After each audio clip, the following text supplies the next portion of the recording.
Hello everybody, Jose Rodriguez here. It is mid-November and it is cold as you know what outside. It's actually in the mid to low teens right now, Fahrenheit that is.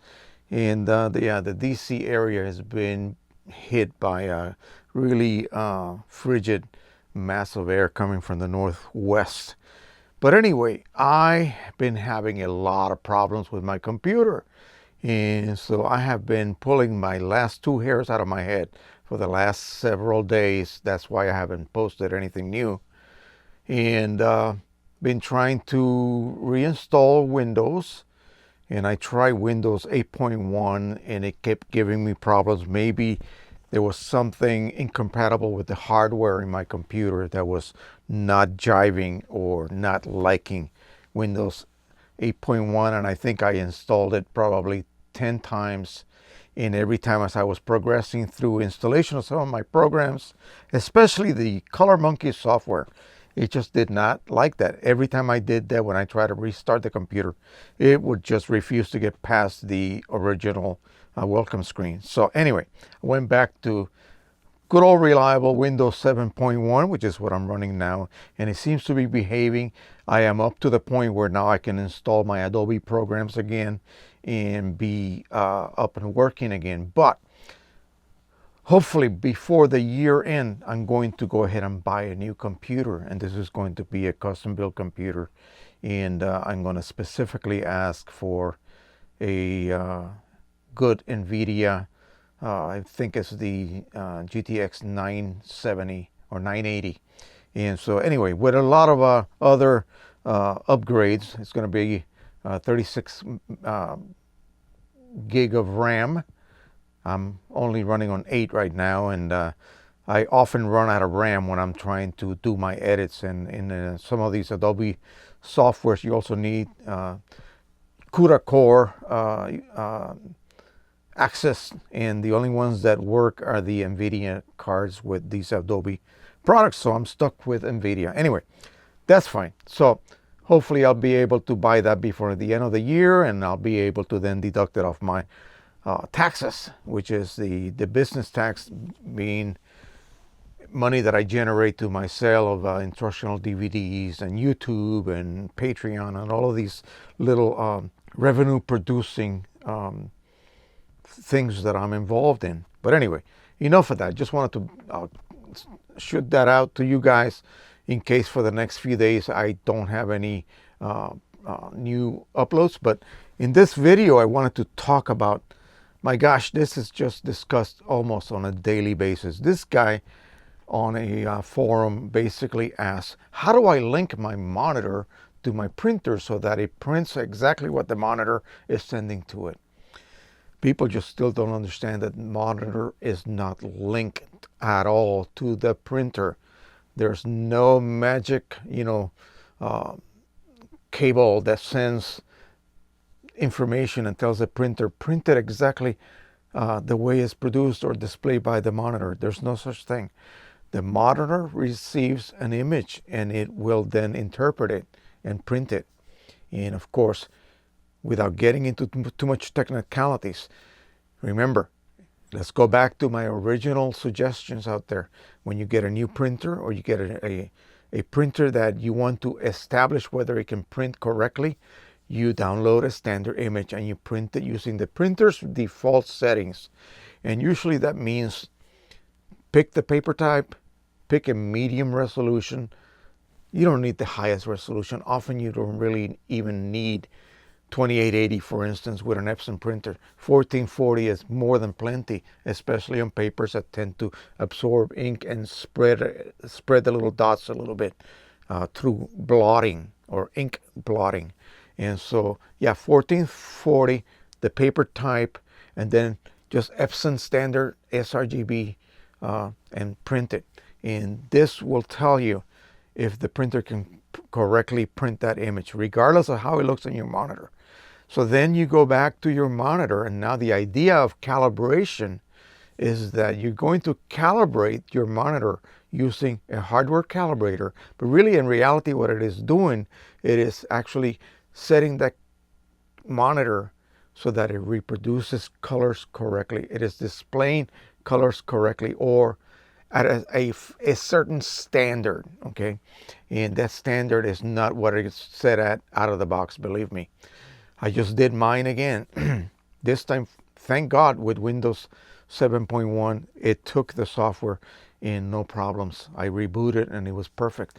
So I went ahead and calibrated the monitor, and guess what? It came out, of course, darker compared to before and after. Before, out of the box, in other words, when I use the reset button on my monitor, before and after, before it looks bluish and bright, and almost like the highlights just kind of disappear.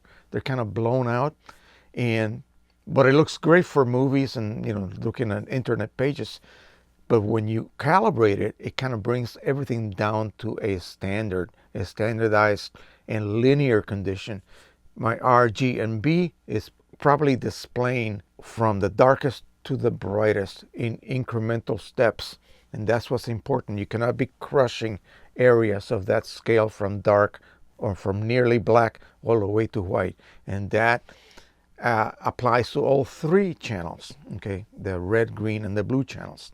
So now, he wants to know that, well, if I do this, will it link it? Well, again, there's no linking. What you want to do, and this is what I recommend you guys do, is don't necessarily take it from me.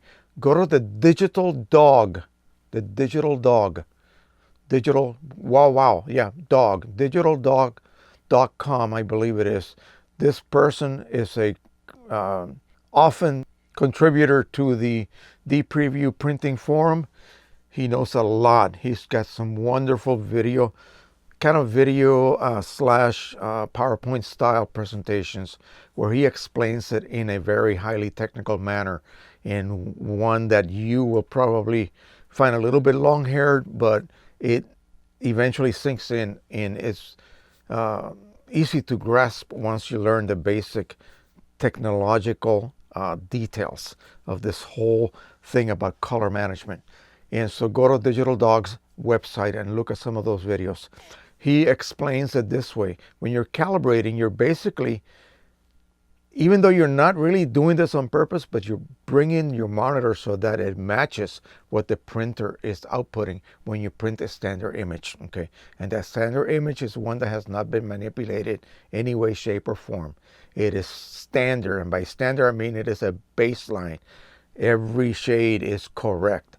And even if your monitor doesn't display it correctly, you could tell, you can take it to the bank that that particular image is correct. So you send it to the printer, you print it using all your default settings, paper type, of course, medium quality, and paper size, and it should look perfect. It should look correct. You look at it and you could tell, the human eye can tell something is not correct, all right, unless you're colorblind. So you look at it and it looks correct. Now what you got to do is you got to calibrate your monitor so that monitor then displays that image the same way. So you get what you see is what you get type situation. Now, secondarily, when you're using ICC profiles now and you're doing a soft proof, you want the monitor, when you soft proof and you view it, you want the monitor to be calibrated so that the soft proof basically matches your output, okay? And remember, there's still no connection, no direct connection. It is merely an interface, but it's not really connected. The monitor is not dictating to the printer at all. The image is dictating to the printer, not the monitor. The monitor is simply a display or displayer of images, and it has nothing to do with printing. So get that out of your head. I used to believe that years ago, and I finally, when I stopped being stubborn, I finally realized and accepted the fact that it's not the monitor, folks. It's the image you send to it. If the image is correct to begin with, it will be printed correctly. But if your monitor is off, then you will alter that image because it will not look good on your monitor that's off. You're going to then counter edit it so that it looks good. And by doing so, you've already changed. You've now changed your image. You've made it I don't know which bias your monitor had, but you actually have changed your image, and of course it will not print correctly. Now, another hint was this. He was complaining that his prints were very, very dark, and he knows exactly what he's doing. So I say, okay, fine. So what are you using? Well, he's using Hahnemühle, some kind of fancy Beretta paper, and his prints are dark. But he never told us what his settings were. So we asked. He was using 2880 and he was using finest detail. And that's on the 3880, the 3800 has that. And what happens is that finest detail is not for images. That setting allows the printer to actually print at 2880 dots per inch in this direction, not the vertical direction. So remember, it's 720 times 2880, or 720 times 1440, and so on. So what happens when you print at that high resolution, that is meant for use with line type drawings, vector type drawings, something out of Illustrator, which is all vector based. It's not images with continuous tones. You're not supposed to use that 2880. Now, lucky for us, if we make the mistake to use 2880 thinking we're going to extract this ridiculous amount of detail out of your printer, it reverts back to 1440 anyway, because 2880 only gets activated when you click on the little finest detail little box. And so don't do that. Don't waste your time. What's happening then is more ink density is being applied and your print looks darker. Okay, when you go back to 1440, magically it becomes correct density again, and you will not complain that the print is too dark. So that's one of those things. This does not happen with every Epson printer, only those that have that super high resolution, and that is something you have to manually pick. And when you manually pick that, if you haven't checked finest detail, which is only meant again for line drawings like building plans, architectural drawings, anything that's vector based and not pixel based per se, then finest detail will allow you to print the sharpest possible reproduction. But it's not for continuous tone. It's for basic lines, black lines, gray lines, whatever the color lines are. It's meant for graphics, like, a box of red, for instance, a line of yellow. And so not for your regular images. So don't waste your ink doing so.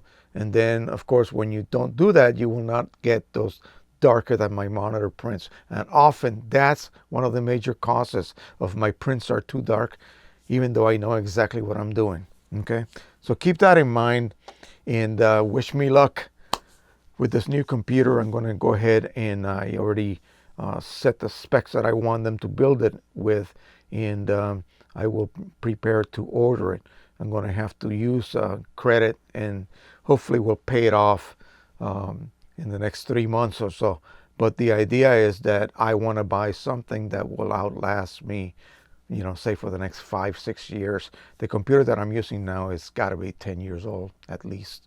And so it's just no longer able to keep up with the softwares that demand so much in resources from your computer. I've already maxed it out as far as RAM, as far as graphic card. I have a pretty good graphic card on there now, but it's not able to keep up with some of the files that I throw on Premiere for, especially these files that I am shooting with here. They are 1080p and they are 60 frames per second. And there's no way I can knock that down to 30 to reduce the file size. And it's high bit and all of that good stuff. So anyway, enough of that. I just want to share with you guys that I hit 44 plus subscribers. It's amazing. I'm shocked. Thank you so much. And if I don't get to see you guys before the holidays, again, happy holidays, happy Merry Christmas, happy Hanukkah, happy whatever you celebrate. I wish you very happy holidays. And hopefully I'll be back before Christmas. I'm going to be really busy with the family, but will be back, and there's a ton of stuff that I need to address and a ton of stuff that I need to catch up on. It's been so hard and so busy, and often I wake up and I just don't have the energy to even get out of bed. But I'm trying the best I can. All right, folks, so thank you once again. Please don't forget to subscribe. Tell everybody about this channel. Tell everyone you know about this channel, those that are interested in this particular subject. It's a very limited subject, and we're trying to get as many people to come in and join us, and then to share their knowledge with the rest of us. I don't want to be the only one teaching you, because I'm not such a bright guy to begin with. I know some stuff, but I know there's a lot of people out there who are much, much brighter and much more experienced than I am, and they could be sharing with the rest of us some of your information. And who knows, that would be probably subject to new videos. Okay, so thanks once again.